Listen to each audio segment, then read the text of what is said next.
الرحمن الرحیم۔ شروع کرتا ہوں اللہ تعالیٰ کے بابرکت نام سے جو بڑا مہربان اور نہایت رحم والا ہے۔ علی وائس کے سننے والے معزز سامعین، السلام علیکم۔ اسلامی تعلیمات کے مطابق نماز دین کا ایک اہم رکن ہے اور اس کی ادائیگی ہر مسلمان پر فرض ہے۔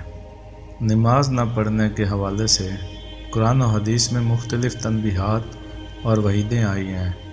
بے نمازی کی جو سزائیں بیان کی گئی ہیں ان میں سے 15 مشہور سزائیں درج ذیل ہیں۔ نمبر 1، اللہ کی ناراضگی۔ جو شخص نماز نہیں پڑھتا وہ اللہ کی رحمت سے محروم ہوتا ہے اور اس پر اللہ کا عذاب ہوتا ہے۔ نمبر 2، برکت سے محرومی۔ بے نمازی کی زندگی میں برکت ختم ہو جاتی ہے اور اس کے کاموں میں کامیابی نہیں ہوتی۔ نمبر 3، دعاؤں کی قبولیت میں رکاوٹ۔ بے نمازی کی دعائیں قبول نہیں ہوتی۔ نمبر 4، قبر کی تنگی۔ بے نمازی کی قبر تنگ کی جاتی ہے اور اس پر عذاب نازل ہوتا ہے۔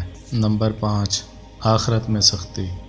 قیامت کے دن بے نمازی کا حساب سختی سے لیا جائے گا۔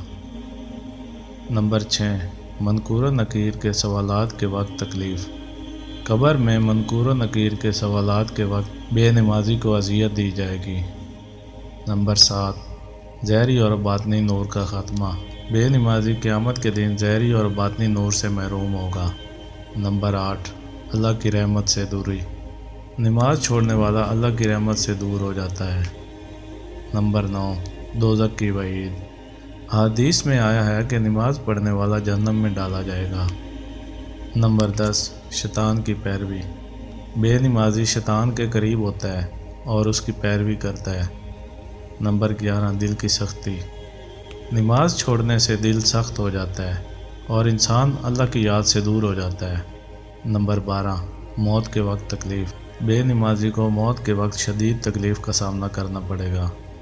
نمبر 13، آخرت میں شرمندگی۔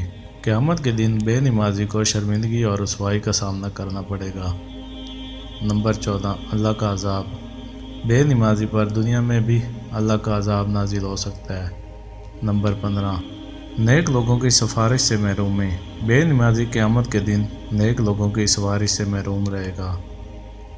یہ سزائیں اور وعیدیں قرآن و حدیث میں نماز کی اہمیت کو اجاگر کرتی ہیں تاکہ ہر مسلمان اس فرض کو پورا کرے اور اپنی آخرت کو سنوارے۔ تو دوستوں، اپنا بہت سارا خیال رکھیے گا۔ ملتے ہیں اگلی ویڈیو میں، تب تک کے لیے اللہ حافظ۔